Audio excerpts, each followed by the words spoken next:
Au nom de Dieu, le tout miséricordieux et très miséricordieux, que la paix de Dieu et son salut soient sur l'ensemble des messagers. Que la paix de Dieu soit sur vous, chers chemins. Aujourd'hui, nous allons nous intéresser à la biographie du prophète Mohammed, paix et salut sur lui.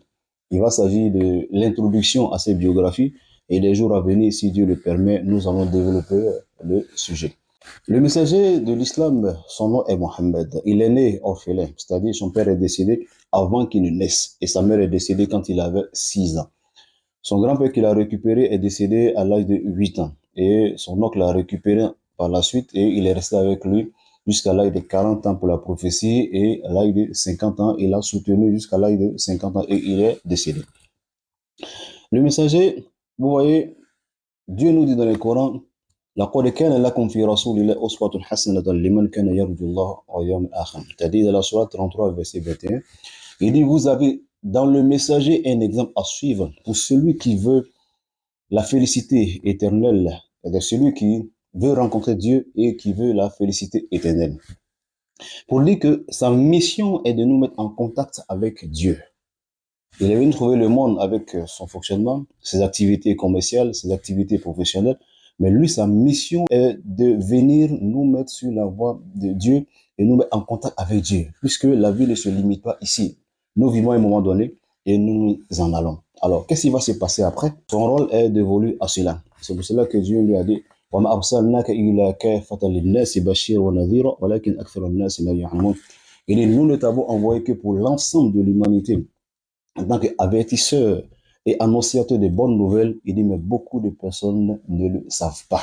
C'est vrai, ceux qui essaient de contredire la religion et voire même de nous ramener à l'athéisme, c'est parce qu'ils ne savent pas ce qui se passe derrière. On se limite à nos intelligences et lorsque l'intelligence ne perçoit pas quelque chose, on estime que cette chose n'existe pas. Et pourtant, beaucoup de choses existent et que l'intelligence ne peut même pas expliquer. Alors, il y a deux grandes étapes dans la vie du prophète de l'islam. Il y a l'étape avant la révélation et il y a l'étape après la révélation. L'étape avant la révélation est composée de son enfance, son adolescence, sa jeunesse, son mariage, jusqu'à la prophétie. Et à partir de 40 ans, il y a l'étape après la révélation, c'est-à-dire la partie où Dieu va lui demander de transmettre aux gens le comportement que lui, Dieu souhaiterait que nous ayons sur la terre, étant donné qu'il est le propriétaire de cette terre-là. Alors, la partie avant la prophétie, il y a l'aspect culturel dedans. Le prophète est né, mais sa famille l'a envoyé en brousse pour avoir une éducation de village. Pourquoi? Parce que l'éducation de village est basée sur le respect humain, de l'être humain, et non le respect du matériel. Là-bas, c'est le respect de l'aîné. Là-bas, c'est le respect des sages.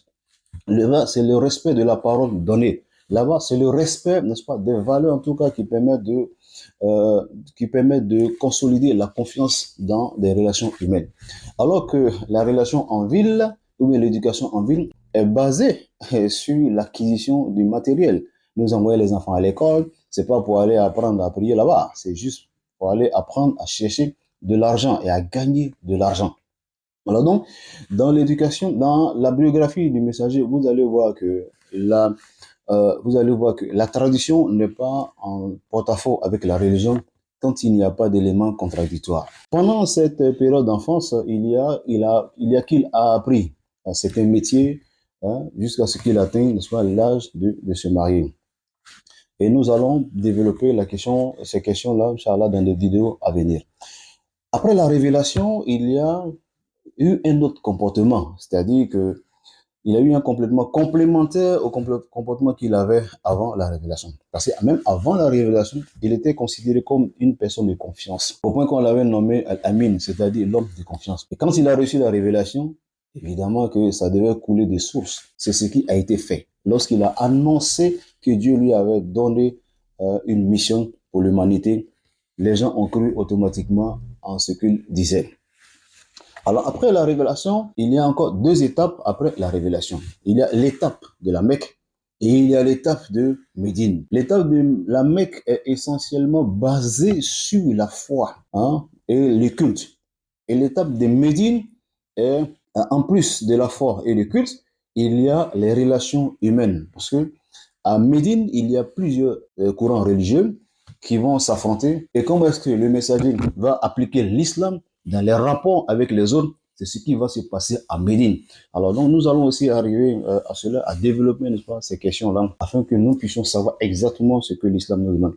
Parce que lorsque Dieu nous dit que vous avez en le messager un exemple à suivre, c'est parce qu'il sait que sa volonté se trouve traduite dans le comportement du messager. La preuve, lorsqu'ils ont demandé à Aïcha, son épouse, quel était le comportement du messager, elle leur a dit son comportement était le Coran. Ouvrez le Coran et vous allez savoir comment il se comporte. Alors, l'étude de la biographie du messager va vous permettre de comprendre qu'il y a des comportements que les gens ont qui ne sortent pas du tout du Coran, qui sont en déphasage avec le Coran. Ça va vous permettre de faire la comparaison entre ce que nous faisons et ce qui est réellement demandé d'être fait. Alors, nous savons que nous avons adhéré à la religion pour la recherche de la félicité éternelle. Nous n'avons pas d'autre moyen que de chercher à savoir comment y parvenir. Or, la personne que Dieu a envoyée à l'humanité pour que nous puissions savoir les moyens d'y parvenir, c'est le messager qui a clore la liste des ensembles de messagers. Sur ce, j'espère que nous allons avoir une très belle aventure concernant la vie du messager, que le Seigneur nous guide sur le droit chemin et qu'il fasse de nous des musulmans pieux et sincères, qu'il fasse de nous des croyants sincères. Voilà, que la paix de Dieu soit sur vous.